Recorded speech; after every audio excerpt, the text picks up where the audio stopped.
Now, our next question is, will the Taiwan crisis trigger a war? We know that there's a lot of static going on and a lot of conflict. Let me just show you what the experts are saying right now.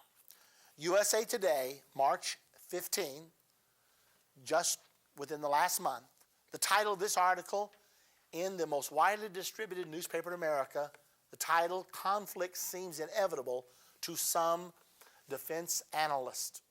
A conflict is inevitable because the Taiwanese won't reunify with Communist China and Beijing won't settle for anything less. Those are opposing stances. And it looks like there's no give on either side. Washington Post, March 16. Experts debate likelihood of a U.S.-China clash.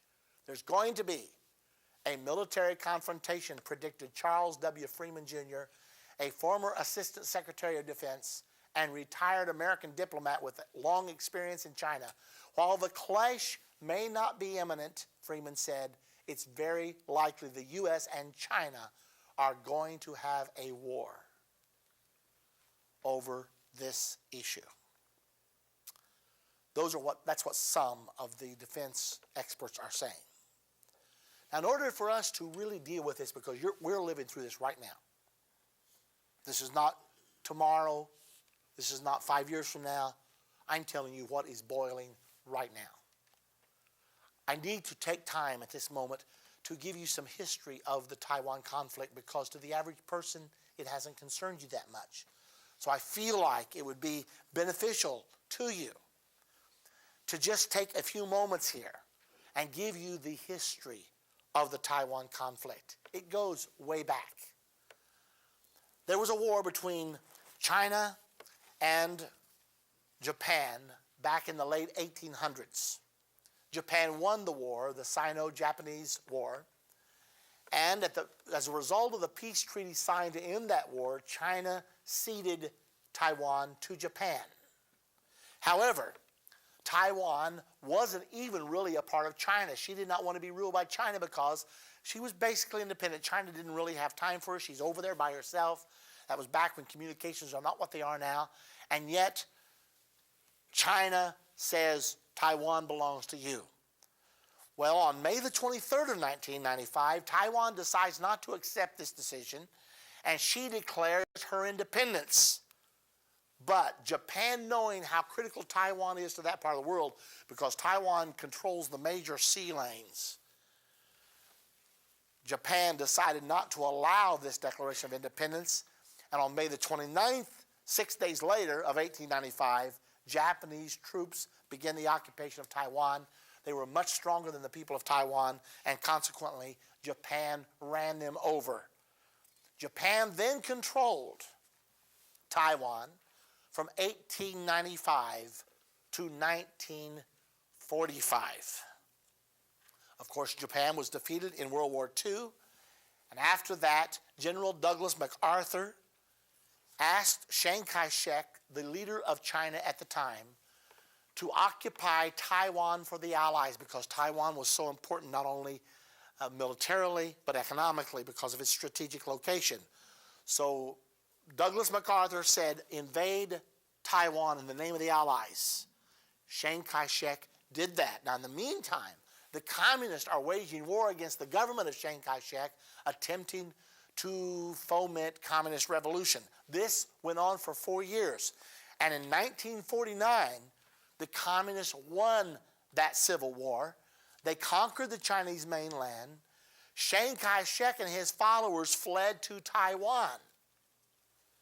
Now, the mainland Chinese, the communists, see Taiwan as the unconquered territory, the last vestige of the revolution that they launched in mainland China.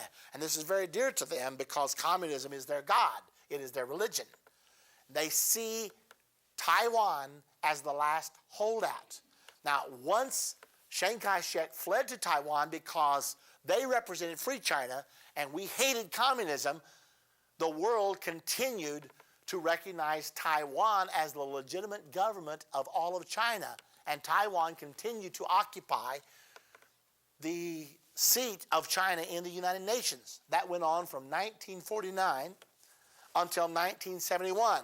However, money being what it is, and this huge market of over 1 billion people available now, if we only will establish diplomatic relations with it, how can we write 1 billion people off for 20 million that live in Taiwan?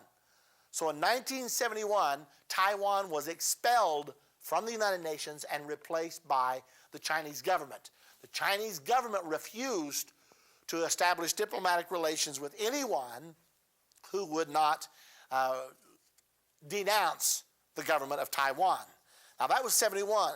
In 1972, Henry Kissinger boarded a plane from Asia and made a secret visit under the cover of night into China, saying, President Nixon wants to establish diplomatic relations with you. China said there's only one way that can be done.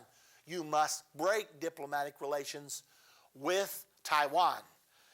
Nixon didn't do that at the time, but he did at the time ascribe to a policy called the One China policy. He agreed that night when Kissinger secretly made his trip to China, he agreed to the One China policy. Now, this is important because you're going to hear this in the presidential campaign.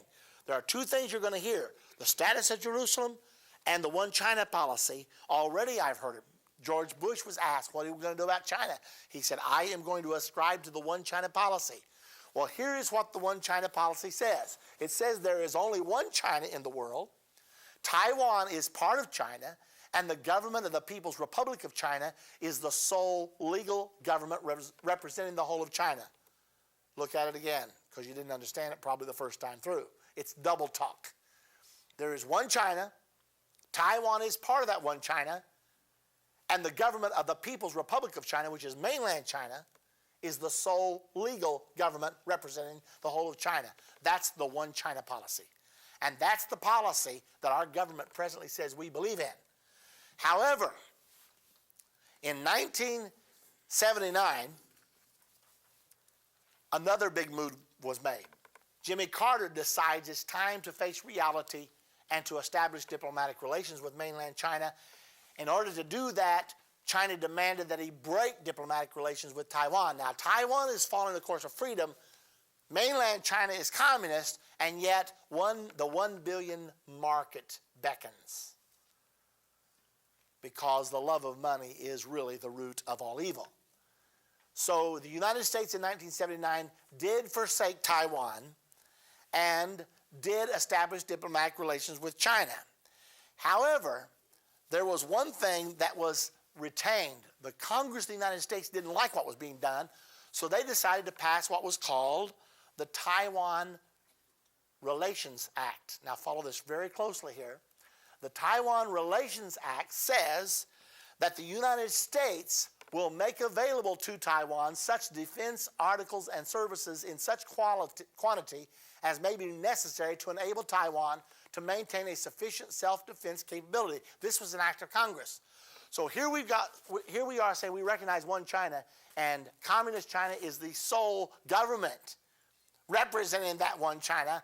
However, at the same time, we have this act of Congress which says there is this Taiwan Relations Act. We're not going to forsake our buddy Taiwan. That was in 1979. So now we're trying to have our cake and eat it too. We're trying to straddle the fence here, and that is bringing us to the present crisis that, in my opinion, is getting ready to destroy 1/3 of the world's population.